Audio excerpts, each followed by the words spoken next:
Hello, I'm Sarah from South London Sling Library, and today I'd like to show you how to use the back carrying position in the ErgoBaby Omni 360. In fairness, this will work with any carrier with rucksack style straps, but this is the ErgoBaby Omni 360. So first thing I'm going to do is make sure I've got my carrier set up with rucksack style straps.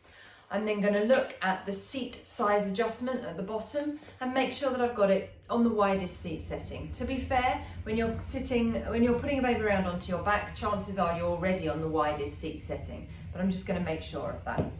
Then I'm just going to flip that waistband in towards me and I'm going to put my carrier fairly high on my body. I want it to go around my natural waist or very slightly higher, just because I want to sit my baby nice and high on my back so that they have a good vantage point over my shoulder, but also having them with their head kind of up here somewhere means that we can chat as well. So that's not too tightly done up because I want to be able to move it round my body. I'm just going to move it round onto my hip here. So I'm putting baby round my right hand side because I am very right-handed, it's my dominant side. So I want my baby to go around that side. You may feel more comfortable putting your baby round towards your left side, and that's absolutely fine, whatever works for you. If you're not following me exactly, as in left and right, you may just want to think left whenever I say right, and that's absolutely fine. The process is exactly the same, you're just going to change the side hand that you're using. So from here, I need my baby.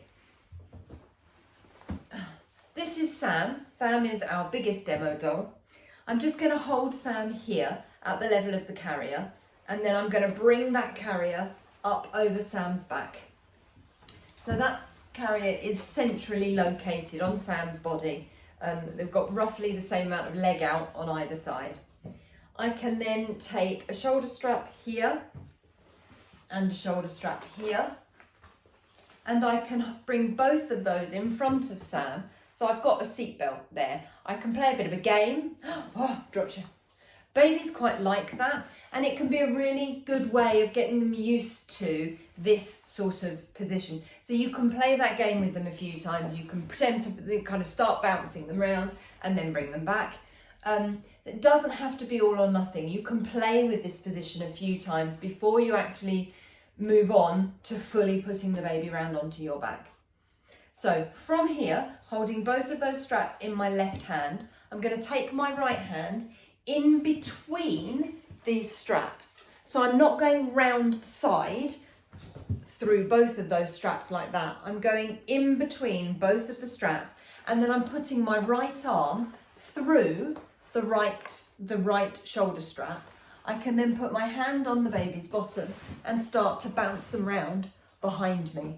Once I get to here, I can hold both of those shoulder straps in my right hand, readjust my clothing, and then putting my elbow in the air means that I can get that carrier right behind me. I can then use my left hand to get hold of the left shoulder strap. I'm going to continue to pull Sam's weight into my body. My right arm's already in that shoulder strap. It's just a case of getting my left arm in. Then all I'm going to do is do up that clip. That's the clip that is usually on your back. It now becomes a chest clip. And then keeping the tension on those straps, I can follow that webbing backwards, which leads me to the rest of the shoulder strap. And I can then, excuse me Sam, can I get your hand out? The dangers of working with plastic babies. Get that hold of that shoulder strap and pull forwards to tighten. Same on the other side. Follow that strap backwards. Got your hand out, Sam, lovely. To find the extra bit of strap and pull forwards to tighten. There we go. So, where are you, Sam? Let me get my hair out of the way. There you go. So Sam's nice and high on my back. We can both see very similar vantage points. They're high enough that we can chat about what it is we're seeing. And that just gives them a really good viewpoint of the world. I can also kind of put my hands behind here and make sure that I've got an equal amount of leg out either side of the carrier. Sometimes as you bounce babies round, they can slip slightly and you can end up with more leg out of one side of the carrier than the other, in which case it would just be sort of bouncing and getting them central in the carrier. The reason we bouncing takes the baby's weight off the carrier and makes it easier to reposition them. So let me show you how to use the sleep hood. By the magic of film, I went in the other room and got my husband to untuck the sleep hood for me. So if you're going to back carry your toddler, you may find it's useful to have your sleep hood untucked already, but I just went and got him to do it for me, so it's fine. Right, to use your sleep hood, this is really when your sleep hood comes into its own. You've got a bigger baby on your back. Sometimes when they fall asleep, particularly if their legs are a little bit too long, starting to get a little bit too long for the carrier, they can get a bit of a floppy head. If you've got a floppy head, one of your first ports of call is to check their seat. Tip their pelvis towards you so that they're sitting on the fleshy bit of their bottom and their knees are higher than their bottom. And generally, their head will rest on your back. Sometimes it is a bit floppy and it hangs backwards. So if you need to, you can get hold of your sleep hood and just bring it up like that. And I can then track along the edge, the top edge. That's it. I've then got both those straps and I can, sorry Sam, where's your head? Sam's got a very floppy neck. I can then pop that sleep hood over Sam's head and pop it onto the popper, which is now in front of me. And that's why when you back carry, that popper is in front of you. Most of the time when you're front carrying, you don't need that little sleep hood, and that popper actually tends to be behind you on your shoulder. When you've got a baby on your back, the popper is in front of you. And this is why, because this really is when the sleep hood is most useful. When you've got a baby of this age and size and they fall asleep on your back, if you need to put the sleep hood up, that popper's in front of you. Most of the time, they'll only tolerate this when they're very asleep. My eldest wouldn't even tolerate it then. So just be aware, sometimes they don't like it. But if they do, that's how the sleep hood works. When they then wake, you just unpop and put it back down. And there you have a baby who's got a great vantage point on the world.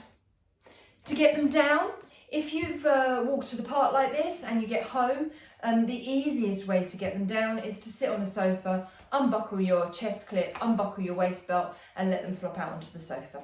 If you're out and about or you're in a cafe, you haven't got somewhere to sit to put them down, what we're basically going to do is reverse the process. So before I undo my chest clip, I'm going to reach back here to the buckle and I'm just going to push this front edge of the buckle and pull my webbing through, and that gives me some slack in this shoulder strap. I can then undo my chest clip, just going to take my elbow out of that strap and I'm holding it across my body. This is my left shoulder strap, I'm holding it with my right hand. Then I can simply duck under that arm and take this left strap around behind me. I can collect my right hand strap on the way past, hold my waistband of my carrier and bounce Sam back round towards my front. When I get Sam to here, I can reach with my left hand, get my right arm out and round. So I hope that helps. If you have any questions or if you'd like to borrow any of our slings and carriers, you're more than welcome to do so. You can find contact details for me if you've got any questions or more information about the Sling Library at southlondonslings.co.uk. Thanks a lot and I'll see you soon. Bye.